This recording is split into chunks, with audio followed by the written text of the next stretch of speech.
দুপুরবেলায় গরম ভাতের সঙ্গে যদি এই রেসিপি থাকে তাহলে সঙ্গে আর কিছুই লাগবে না। সম্পূর্ণ নিরামিষ এই রেসিপিটা তৈরি করতে যতটা সহজ, খেতে কিন্তু বন্ধুরা ভীষণই মজা। আর গরম ভাতের সঙ্গে যদি এই রেসিপিটা থাকে তাহলে ভাতের থালা কখন শেষ হয়ে যাবে আপনারা বুঝতেই পারবেন না। রাধে কৃষ্ণ বন্ধুরা, আমি টুলটুল, আর এই টুলটুলের রান্নাঘরে আপনাদের সবাইকে স্বাগত। এই রেসিপিটা তৈরি করার জন্য এখানে আমি এক টুকরো উলকচু নিয়েছি। সবটা উলকচু এখানে লাগবে না, ছোট করে একটা টুকরো নিয়ে নেব। এবার উপরের খোসা ছাড়িয়ে নেব, ছাড়িয়ে একটু বড় বড় করে টুকরো করে নেব। বন্ধুরা, উলকচু দিয়ে আমরা অনেক রেসিপি তৈরি করে খেয়ে থাকি। একবার এইভাবে উলকচুর বড়া তৈরি করে খেয়ে দেখুন, খেতে ভীষণ মজা হয়। এইভাবে একটু বড় করে টুকরো করে নেব। উলকচুটা কাটার পর এবার ভালো করে 3 থেকে 4 বার জল পাল্টে পাল্টে ধুয়ে নেব। ভালো করে পরিষ্কার করে ধুয়ে নেওয়ার পর এর মধ্যে 1/2 চামচ পরিমাণ লবণ দিয়ে সেদ্ধ করে নেব। কচুটা সেদ্ধ হতে থাক, অন্যদিকে আমি এখানে একটা মশলা পেস্ট করে নেব। তার জন্য 1/2 চামচ পরিমাণ গোটা জিরা আর 1/2 চামচ পরিমাণ সরষেকে ভালো করে ধুয়ে 15 মিনিটের জন্য ভিজিয়ে রেখেছিলাম, সেটা দিয়ে দেব। 4 থেকে 5টা কাঁচামরিচ দিয়ে দেব। 1/2 ইঞ্চি পরিমাণ আদা দিয়ে সবগুলো উপকরণ ভালো করে পেস্ট করে নেব। মশলাগুলো পেস্ট করার সময় সামান্য পরিমাণ জল দিয়ে পেস্ট করতে হবে। এখানে উলকচু সেদ্ধ হয়ে গেছে, জল ঝরিয়ে এবার হাত দিয়ে ভালো করে ম্যাশ করে নেব।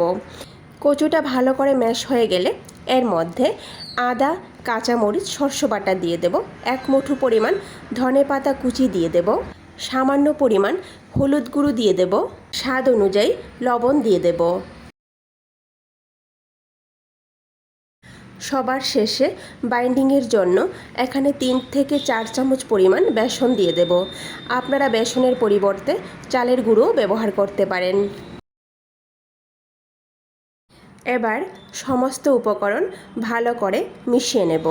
বন্ধুরা, বেশিক্ষণ সময় লাগে না বড়াগুলো তৈরি হতে, বাস 10 থেকে 15 মিনিটের ব্যাপার। এর মধ্যে কিন্তু বড়াগুলি খুব সহজেই তৈরি হয়ে যায়। এবার প্যানের মধ্যে 2 বড় চামচ তেল গরম করে বড়াগুলো এইভাবে হাত দিয়ে একটু চ্যাপ্টা করে দিয়ে দেব।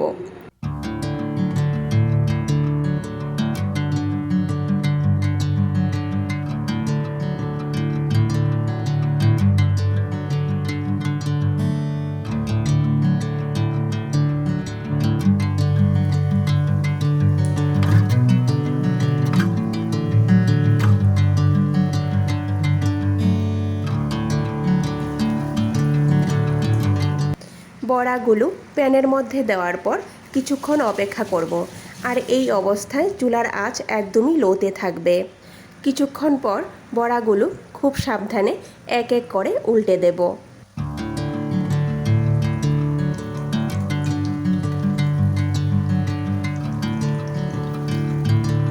এইভাবে উল্টে পাল্টে একটু লাল হওয়া পর্যন্ত ভেজে নেব। আর বড়াগুলো ভাজার সময় শুরু থেকে শেষ পর্যন্ত চুলার আঁচ লোতে থাকবে।